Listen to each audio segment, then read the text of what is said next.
এ সরকার থাকলে পারে পরিত্রা বাদ দেখার ভালো লাগবে। প্রতি কেজি 15-16 টাকা বিক্রি হচ্ছে পাবনার পেঁয়াজ। দেওয়ার লোকই নাই। এবার কি পেঁয়াজ লাগানোর কারণে কি গলার কাটা পাবনার কৃষকদের? গলার কাটার উপরে যদি কিছু থাকে, কিছু তাই সেইটি আজকে কৃষকের হতাশা, চোখের পানি মোছার লোক নাই। ভাই করছে আমার পেশ করা বাদ দেয় বেশি 7.5 বসে আছে, কোনো গ্রাহক নাই। মোকামে গেলে পরে খায় না, তাও রোজা লাগছে, রোজার জন্য আরো স্টপ করে গেছে। যেভাবে পিস যাচ্ছে মোটামুটি কথা লাভ পেঁয়াজটা বিক্রি করবে তারা কার কাছে? এই ব্যক্তিগুলো তারা পাচ্ছে না। সব পিস দেখে যাচ্ছে, পড়ায় ফিদি দেখে চলে গাড়ি দেখতে সব বাদ দেখে চলে। 7টার সময় আসেন ভোর, এবার কত মন নিয়ে আসছে? গাড়িতে নামাচ্ছেন চলে এই অবস্থা। দর্শক, দুঃখ ভরাক্রান্ত মনেই আজকে আমরা হাটে এসেছি। আজকে 3 মার্চ পাবনা জেলার ঐতিহাসিক ধুলাউড়ি হাটে আজকে ব্যাপক পরিমাণ পেঁয়াজ উঠেছে, কিন্তু কৃষকরা দাঁড়িয়ে আছে, কিনার লোক পাচ্ছে না, বেচার লোক পাচ্ছে না। হতাশায় কৃষক দাঁড়িয়ে আছে, সকল কৃষকরা। এক সপ্তাহ তুলনায় বাজার এতটাই নিম্নমুখী যে বাজার 1200 টাকা 1500 টাকা সেই পেঁয়াজ আজকে বিক্রি হচ্ছে 600-700 টাকা প্রতি মন। তারপরে নেয়ার লোক নাই। আজকে কৃষকের হতাশা, চোখের পানি মোছার লোক নাই, কোনো ব্যক্তি পাচ্ছে না। ব্যাপারীরা ভাইরা বলছে, ভাই আমরা পেঁয়াজ কিনে কি করব, মোকামে খাচ্ছে না। পাবনাতে বর্তমান পরিস্থিতি এতটাই হয়েছে, এতটাই ধস নামলো পেঁয়াজের, কৃষকরা চোখের পানি মোছার ব্যক্তিও পাচ্ছে না। একটা ব্যক্তি দিয়ে আমরা চোখের পানি মুছে দেবো।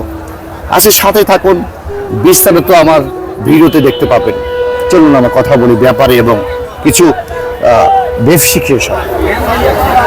কৃষকটা বসে আছে, কোনো গ্রাহক নাই। পেঁয়াজ পুরা ভর্তি, বাজারটা হাটটা পেঁয়াজে ভর্তি, কোনো ব্যক্তি না পাওয়ার কারণে মন খারাপ করে দাঁড়িয়ে আছে তারা। মেসের সর্বোচ্চ কত আছে? 750। কত থেকে কত করছে সেই বাজারটা আজকে? দর্শক, বলার কোনো ভাষা নাই। পেঁয়াজ হাটে পর্যাপ্ত পরিমাণ, কিন্তু এই পেঁয়াজটা বিক্রি করবে তারা কার কাছে? এই ব্যক্তিগুলো তারা পাচ্ছে না। কিন্তু আজকে অনেকেই শুনতে পেলাম ভোর 6টার সময় তারা পেঁয়াজ নিয়ে আসছে। আসলে আসছেন আপনি কয়টার সময় বলেন তো? আসেন কয়টায়? 7টার সময়। 7টার সময় আসেন ভোর। এবার কত মন নিয়ে আসছেন? কত মন? 3 মন। এ পর্যন্ত দাম দর হয়েছে? দামই বলে না, দাম দর লোকের লোক নাই। আরে আল্লাহ, দেওয়ার লোকই নাই, দেওয়ার লোকই নাই। এবার কি পেঁয়াজ লাগানোর কারণে কি গলার কাটা পাবনা কৃষকদের? গলার কাটার উপরে যদি কিছু থাকে, কিছু তাই সেইটি। আরে গত হাটে কেমন ছিল বাজার? 1200-1300 ছিল সেই বাজার, আজকে অর্ধেকও নাই। দেওয়ার লোকই নাই। এই দর্শক, হাট জুড়ে পেঁয়াজ, হাটে ব্যাপক পরিমাণ পেঁয়াজ, কিন্তু এই পেঁয়াজটা তারা বিক্রি করবে কার কাছে? সেই ব্যক্তিগুলোই কিন্তু পাচ্ছে না তারা। এখন যে সরকার কি কাছে কিছু বলতে চান আপনারা? এ সরকার থাকলে পারে পরিত্রা বাদ দেখার মারা লাগবে। এই সরকার থাকলে পরিত্রা বাদ দেখার মারা লাগবে। কোন আমরা যেটা কিনবো সার হিসাবে 3 ডবল বেশি দাম। হ্যাঁ।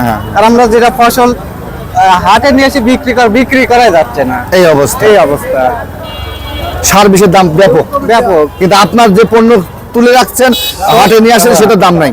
সব জিনিসে, খালি এই পেঁয়াজ না, সব জিনিসে এরকম দাম নাই।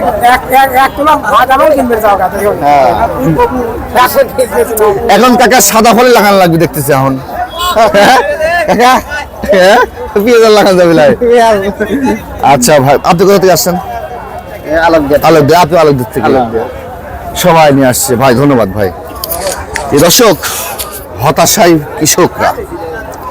যে পরিমাণ এবার কিন্তু পেঁয়াজ লাগানো হয়েছে পাবনাতে, সেই পরিমাণ যে পরিমাণের দামের আশায় তারা লাগিয়েছে সেটার কিন্তু অবস্থাতেও নাই। মুড়ি কাটায় যদি এই অবস্থা হয়, সামনে হচ্ছে হালি পেঁয়াজেও তারা হতাশায় বুক বেঁধে আছে। সেটার পরিস্থিতি কেমন হবে? তারা সরকারের কাছে এটাই দাবি করছে যে যদি বৈদেশিক পেঁয়াজ যদি আমদানি না করা হয়, তাহলে হয়তো বা কৃষকরা কিছু টাকা পাবে। এখন হাসি নয়, কৃষকরা কষ্টতেও, যারা সারা জীবন কষ্ট করে যায়, কষ্টের হাসি হাটে এসেও বিক্রি না করে বসে বসে আছে। তারা একটাই দাবি করছে, বৈদেশিক পেঁয়াজ যদি বন্ধ করা হয় তাহলে কিছু টাকা তারা পেতে পারে, তার লাভ থাকবে না। তাহলে যারা দায়িত্ববান ব্যক্তি আছেন তারা একটু ভিডিওটি একটু সবাই শেয়ার করে দিবেন, যেন এই ভিডিওর মাধ্যমে যারা দায়িত্ববান ব্যক্তি তার কাছে পৌঁছায়, তারা হাটে মনিটরিং করুক, সাধারণ জনগণের, সাধারণ কৃষকের কাছে যাক, তারা তার কৃষকের কথা নেক, তারপরে একটা নির্ধারিত দাম বেঁধে দেখ তারা চাচ্ছে। দর্শক, আমরা আজকে ধুলাউড়ি, পাবনার সাথে ধুলাউড়ি হাট থেকে বিদায় নেব। সবাই ভালো থাকবেন, সুস্থ থাকবেন। লাস্টে একটা কথাই বলবো, কৃষক, কৃষি প্রধান দেশ আমাদের, 90% কৃষকের উপর নির্ভরশীল। তাই কৃষক বাঁচলে দেশ বাঁচবে, কৃষক যদি না বাঁচে দেশ বাঁচবে না, এটাই একটা কথা। দর্শক, ভিডিওটি যদি পান, সহৃদয় বান্ধব ভিডিওটা পান, একটু শেয়ার করে সবাইকে দেখার সুযোগ করে দিবেন। আমি এস আর বাপ্পি, চালচিত্র টিভি, পাবনা, ধুলাউড়ি হাট। আল্লাহ হাফেজ।